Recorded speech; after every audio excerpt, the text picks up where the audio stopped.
Beautiful Disaster 2012. Book 1, Chapter 5. Finding the Figure. The sun began to set on the horizon, causing the water that flooded half the city to shine and light up the evening sky. Everyone on the second floor made their way up to the third floor as the grade 7 and 8 hall began to fill with water from the first floor. Some teachers began handing out juice boxes and anything else they could eat. Fruit and chips. It was better than nothing. Doug made his way down the stairs, the giant window behind him. He saw Shane and Ben sitting on the steps with the water below a few steps. "What are you two up to?" asked Doug as he appeared. Ben noticed him and patted his leg.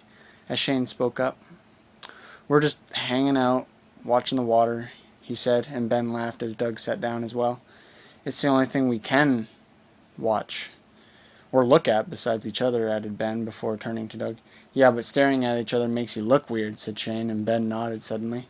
And now in silence the three of them turned to look down at the empty grade 7 and 8 hallway, which had a bit of water in it.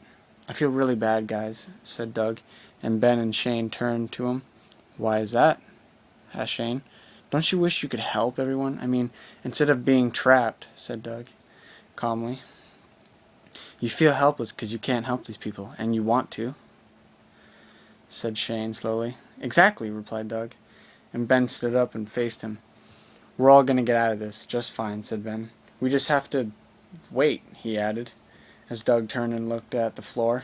"What if this water continues to rise?" said Doug, and Shane stepped in.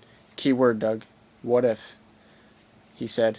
"Don't blame yourself for what you did, 'cause you didn't do it," said Ben, and Doug looked up at Ben.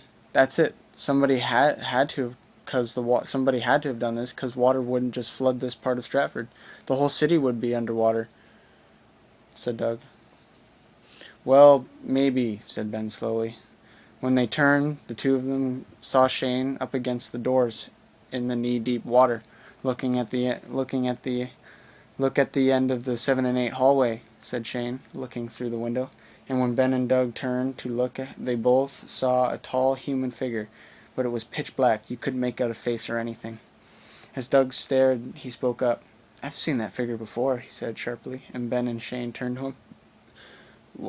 When?" asked Shane, and Doug nodded. "When we went to the first floor earlier today," said Doug. And when the three of them looked back at it, the figure had now stood halfway up the staircase on the other side of the 7 and 8 hallway. Said Ben slowly, as the three of them stared at the tall black figure still. "We should follow him, or her, and see what see who it is," said Shane. Doug nodded, and in moments all three of them ran and jumped into the water. They made their way down the hall, running toward the figure. Splashes of water could be heard as the three of them ran. Suddenly, the dark figure raised his head up, and a red and black glow came from a dark pole with a button on it that the figure carried. "What the hell is that?" said Ben.